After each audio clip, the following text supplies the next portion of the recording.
Welcome gamers, Hazardor here, and today I'm going to review Alan Shearer's Legend card on FIFA 17. First, let's go over the team I built around him. It was a simple BPL squad, and the concentration was to surround Alan Shearer with pace. He's not very fast himself, so you need to surround him with very quick players in order to get the fullest potential out of this card. I used Sterling and Inform Mane and switched them out of Walcott and Inform Shaqiri to whip crosses into him, get tap-ins into the box and just provide perfect service for Shearer, and it really did work a treat for me. Now as for Shearer himself, his most notable stats are his 90 shooting and his 84 physical. That makes him a very specific player. He is good at shooting and in aerial duels, and that is very true in how he actually plays. Long shots, power shots, that sort of thing he's perfect at doing. And playing as a target man, hitting headers, outpowering defenders is something he does so well. He scored 31 goals in 26 games,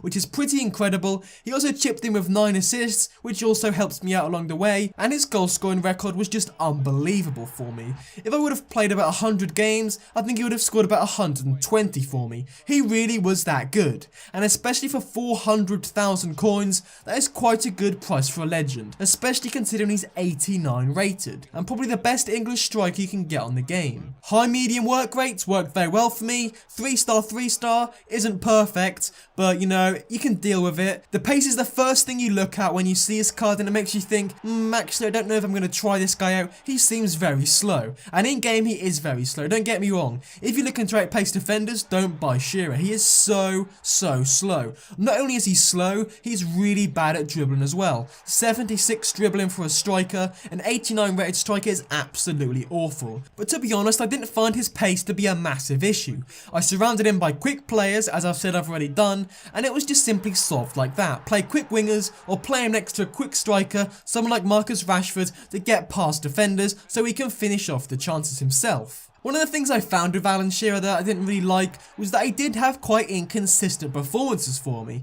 If you look at his goal record though, 31 goals in 26 games, that is perfect. You'd say, how on earth has he not been consistent? But honestly, some games he scored a hat-trick, and then the next game he didn't do anything for me. Next game he'd go on and score 4 goals and just play ridiculously well. Next game he'd just go quiet. And it really did frustrate me that he was just inconsistent. I'm not too sure what it was down to. Maybe I was just playing good players in Division 3, but maybe it was just him being inconsistent in general. Now some in-game stats that you'd like to hear are his 90 positioning, which was very useful. He was always in the right place at the right time. 92 finishing, 91 shot power, 90 volleys, 94 penalties, and 92 headering. Those are some ridiculous stats, all in the 90s, and you could definitely feel that he was an old school striker, but that's nothing bad at all. He was an amazing player for me. Overall, I'd give Alan Shearer an 8 out of 10. He's great at long shots, great at headering, but his pace and his dribbling do let him down. However, if you play him next to quick players, he really does excel, and that pace doesn't feel like much of a problem.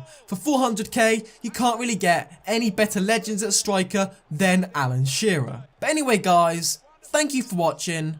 Like, comment and subscribe for more.